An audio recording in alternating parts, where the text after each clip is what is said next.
Episode of the Everblack Podcast is brought to you by Deathwish, Hotrods and Kustoms. Check out their Instagram for all their new t-shirts, caps, beanies, cups, and the all-new Atomic Death lineup.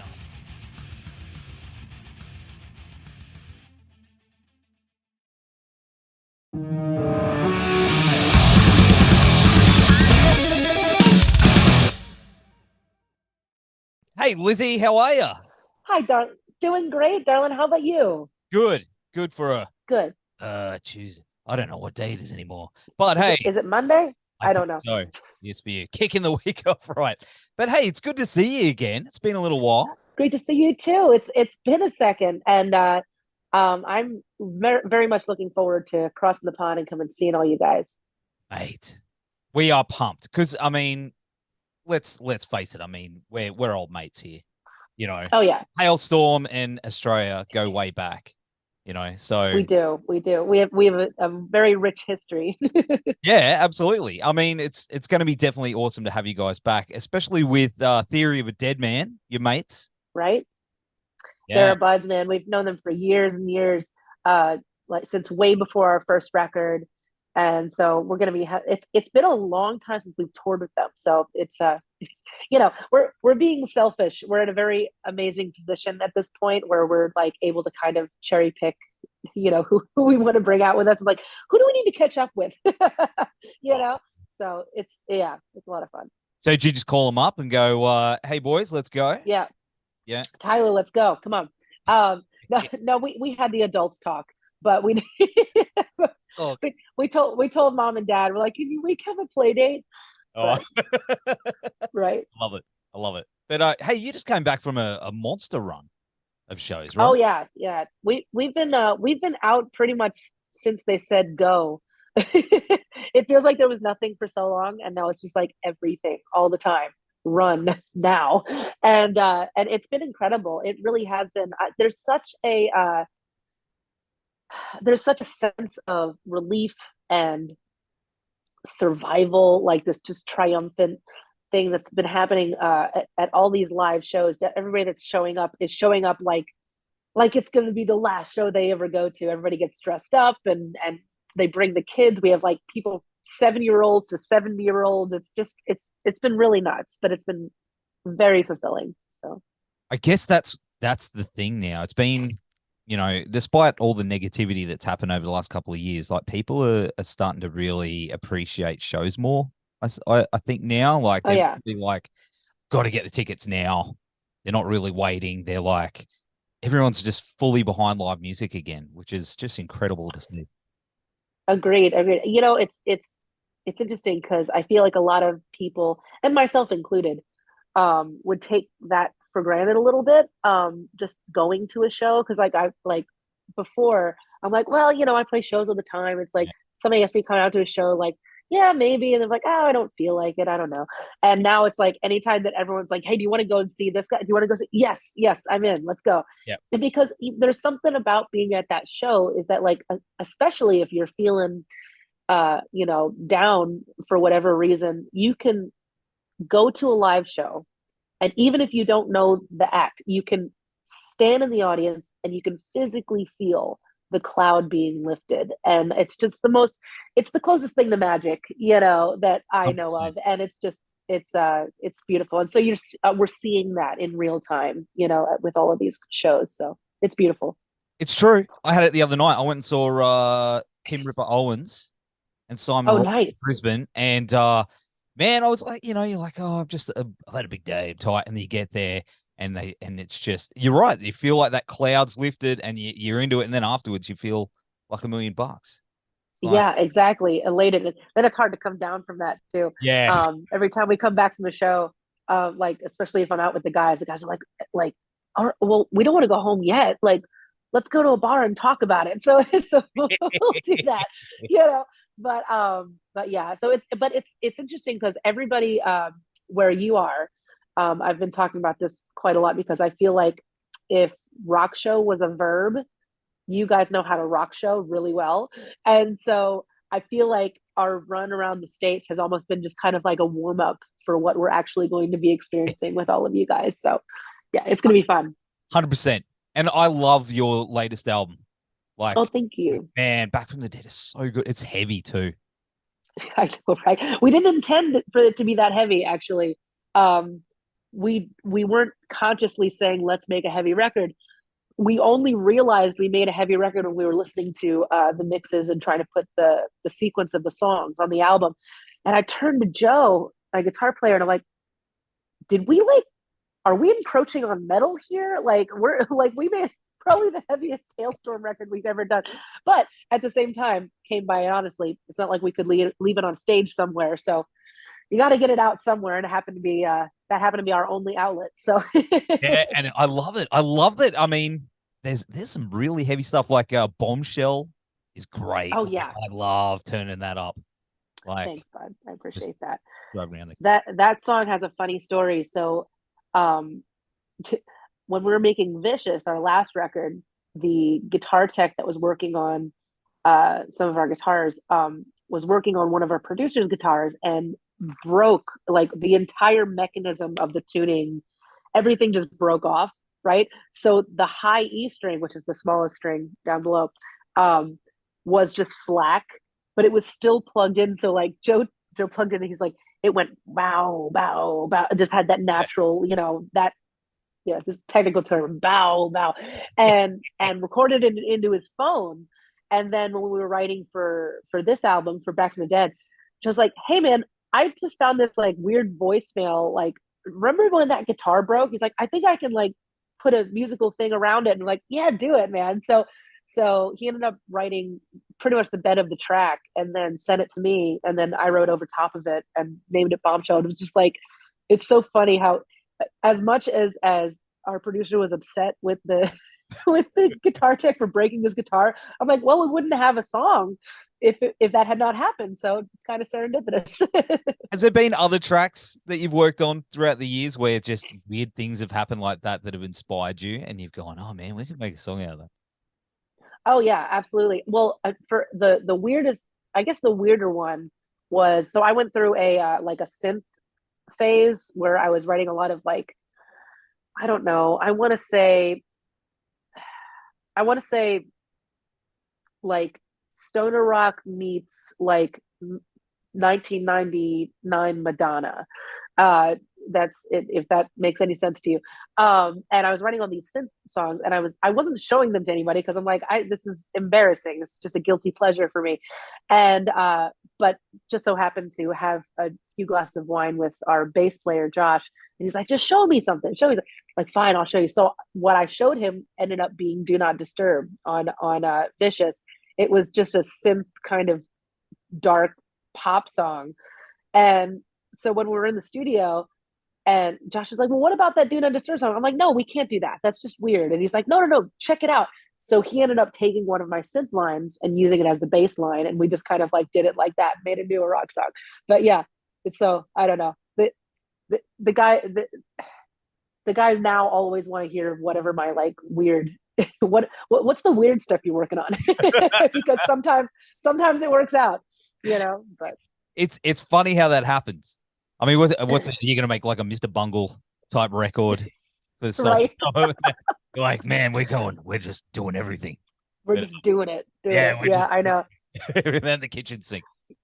You never know. My guitar player and I have a like a joke side project called Be Dastardly, and in our heads, it's this kind of like creepy older man voice that does all the, but neither one of us can get the voice going to the point that like we're not laughing.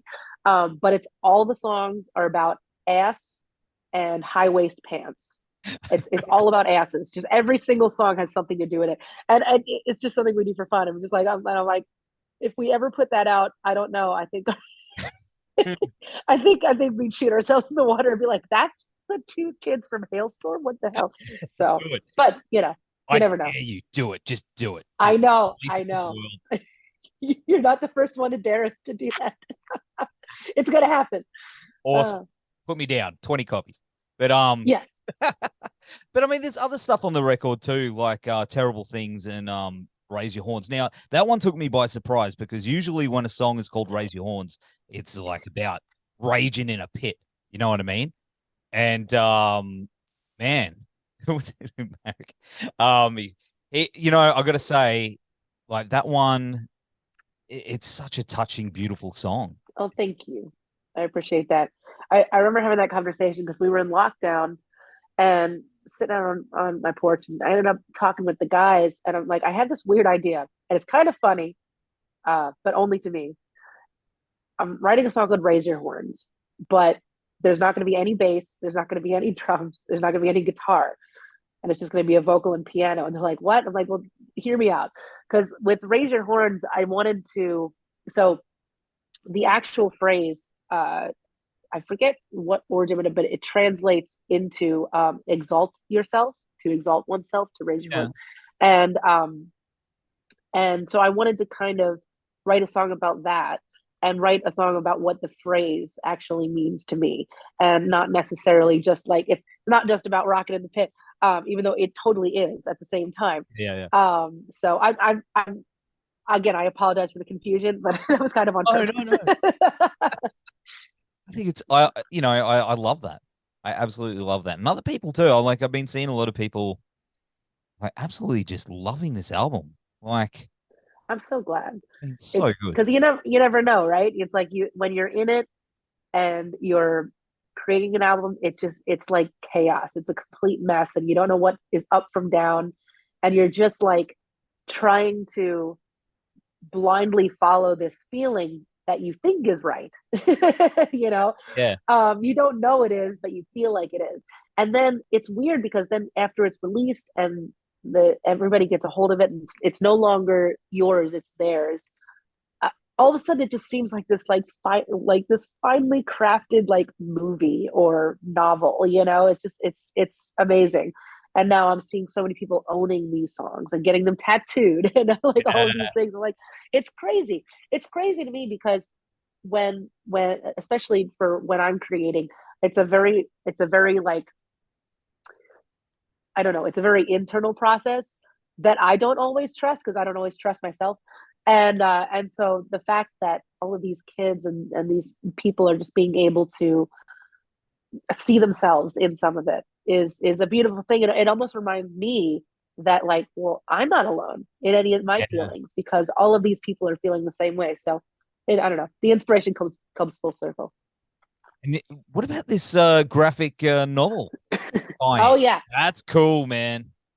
that's coming out around Halloween here, and so we're getting close. It's been something we were working on for a long time, and the story is by the amazing the Winter Twins. If you don't follow them on Instagram, they're adorable.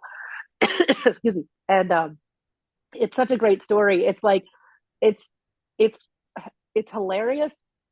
It's also weird and supernatural, but then it's also kind of touching at the end. Sorry. So my God. So it's awesome. I can't wait. Man, I'm all about. If you couldn't tell, do you want to do you have a quick drink? I know what it's like when you've been talking for a long time. You want to? Do you need to grab a drink? Oh no, I'm fine. You're good. Okay. Um, Right. ooh, Hey, that's all right. It happens to me all the time. yeah, But are you wanting to expand on that maybe? Like Oh yeah. in terms of like visually, So maybe. so visually and in the sense of the storyline, basically they took like our timeline and also some of our music videos and the themes and everything that go with the songs and everything, and more or less created characters for us. So we're all of us are the same, are our characters, but then we have excuse me, we have doppelgangers. So there's like me, and then there's Miss Hyde, and then there's RJ, and he is a doppelganger, and there's a lot of blood, a lot of fights. It's great. So it's and also there's some figurines that are coming with it. There's a couple different packages. You can get playing cards that go with it, all sorts of stuff. Because as I see, and as you know, the knickknacks are important. Yes. Well, if you couldn't tell, man, I'd love a hailstorm going up against like my Aussie Osbourne. Right? They got like Yeah, Aussie. Oh, that'd be the best. Ozzy Osbourne. Do you have the ghost ones? No, I want them though. Yeah, I see them occasionally in the stores, but yeah, that would be one for the collection. Yeah. No, I need. I love I love the He-Man as always. I'm 40 years old, people. Um, it's a miracle. Not in here. No, yeah, that's right. That's right. But of course, I did have a question, and now I've lost. Oh, that's right. It was the 25 years of Hailstorm. Oh yeah. Oh yeah. Oh, it's crazy. And you know what the ironic and funny thing about it was that it was so on August 9th this year was our 25th anniversary from the first show that we ever had. We named the band Hailstorm, everything in our first show. And uh I was 13 and RJ was 11, and we were playing at a fair, right? It was the Schuylkill County Fair in rural Pennsylvania, and there were sheep and chickens and hay bale tossing and whatever. And then there was an amphitheater where we could get up there and do like a battle of the bands thing. So we ended up doing this, and 25 years later, on August 9th of this year, we played at the zoo amphitheater where we are surrounded by animals. And I told little bro, like, it couldn't be Madison Square Garden, could it? For our 25th anniversary. No, we're literally playing next to a zoo. And to trace it all the way back, how perfect is that? But yeah, no, it's crazy, man. And like, he's my little buddy, and we've been doing it together for so long, and he's followed me down every harebrained scheme that I've ever had. Poor thing. And and we will never have normal lives because of it. So yeah. I love that so much. I love always seeing those stories and you guys together. Like I've got a couple two daughters and a son, and Oh, nice. the two of those, like right now, the two of them are close together. He just follows her around like everywhere and just Oh, annoys right. her all the time. But I'm like, man, one day I'd love to see him have that same kind of relationship that you guys have. It's such a cool He probably will. That's what little bro was with me, and it was only just the two of us as far as siblings go. So we got really close before we started the band, and then my dad was in bands back in the day, and he was a bass player. So there's always like a piano and a guitar and something around. And then my parents got the drum kit for me, and I didn't touch it, but it was in my room. And at the time, my brother and I we were sharing a closet, so you could walk like Total Chronicles of Narnia style, like through the closet into each other's room. So RJ would sneak into my room, and he would just destroy my drum kit like Step Brothers style.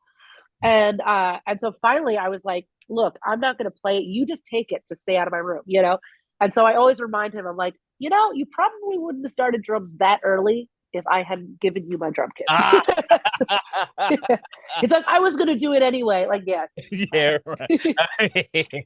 I love it. I love it. But of course, I mean, we've got this massive Australian tour coming up that we're all keen to see you kicking off the year right.